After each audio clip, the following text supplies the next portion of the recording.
Ang nangyari pala, may karugtong pala yung storya ng barangay na dadalawa yung populasyon.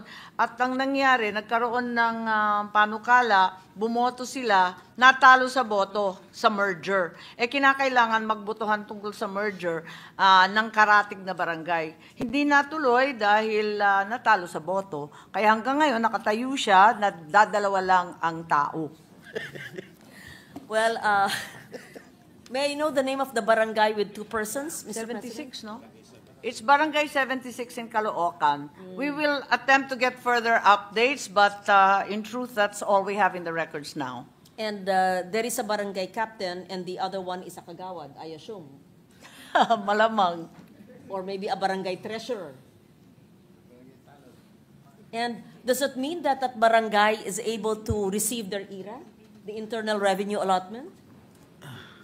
Ang swerte naman nila. Dalawa lang sila. The information that I receive is that aside from the 2 inhabitants, meron sila barangay captain at 7 kagawad. I think they have, so, kompleto yung complete opisyal. lineup. Pero ang nakalista kasi dito sa census ng 2020, dadalawa ang tao. Kaya tignan natin at aalamin ko at ipagtatapat ko, hindi ko alam eh. Well, once you have the information, we would be happy to receive. Naging mall kasi yan eh. Ang alam ko, isang sumakop ng lupa, ginawang mall, wala na talagang residents. Anong mall po yun sa Caloocan? Araneta Square Mall? Oh. Yes, that's correct. Our Araneta Square Mall where Pure Gold and other commercial establishments, Northwest Plaza, and Victory Liner Terminal are all located in that area. There are no permanent residents. As a result, mere 2 are registered as populating that single barangay. Is this an isolated case in the Philippines, Yes. or are there other barangays with? I believe it's isolated, but I mentioned earlier that there are many barangays that really need review. Sa amin naman, ang kinakailangan, creation ng bagong barangay sa mga tuktok ng bundok at sa mga isla-isla. Hindi pa sila barangay, pero ang lalayo nila. They are unmanaged and ungoverned, as it were. Kasi wala namang official pa dun. Wala pang barangay dun.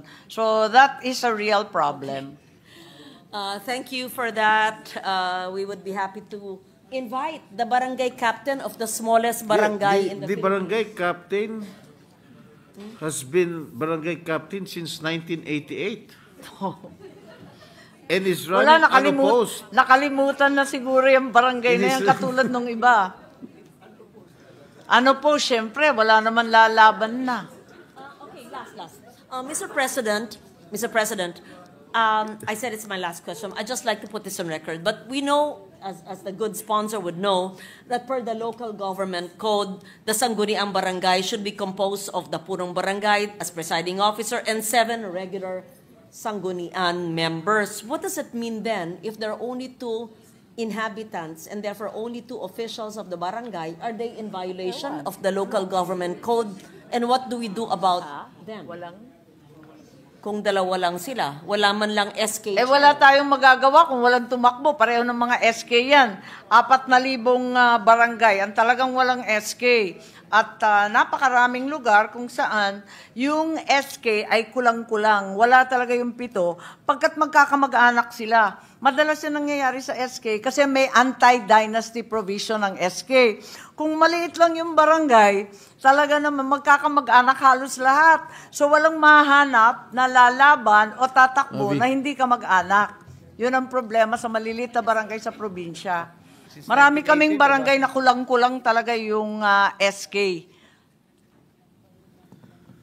Tutudukan ko muna ang usaping barangay na napaka-interesante at I'm sure we will resume this conversation because meron naman pong mga barangay na ang buong populasyon ay lumipat sa ibang barangay pero sila'y nakahirehistro pa rin sa barangay na yon at doon pa rin bumaboto maski sila po ay nakatira na sa ibang barangay, sa ibang LGU, ibang bayan at hindi na sa barangay, sa bayan na yon. Dalawa pong alam kong barangay na ganun, na wala na pong tao pero nandun sila sa kabilang bayan nakatira. Tama. At yung pala 1988 na sinasabi doon sa Caloocan na dadalawa yung tauhan sa Barangay 76. Ang balita, wala naman daw tumakbo.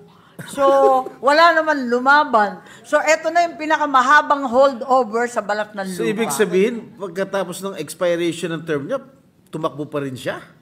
Dahil wala wala naman kasi lumaban, sabi ng COMELEC. Di tuloy-tuloy lang siya in a holdover capacity.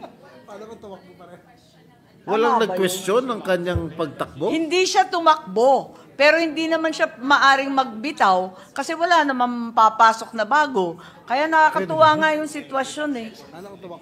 Until the successor is elected and takes office. Wala nga lumaban, di walang nanalo, walang uupo. Saan niya iti-turn over ang dokumento? Di hold over siya ng pagkatagal-tagal. Pagka pumipirma siya ng mga legal documents, is it allowed? Is it legal? Na? Pag pumipirma siya ng kontrata?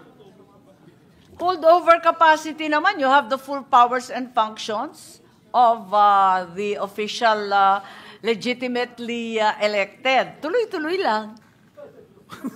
Alamin ko yung katotohanan, nakakatuwa naman itong mga sitwasyon na to.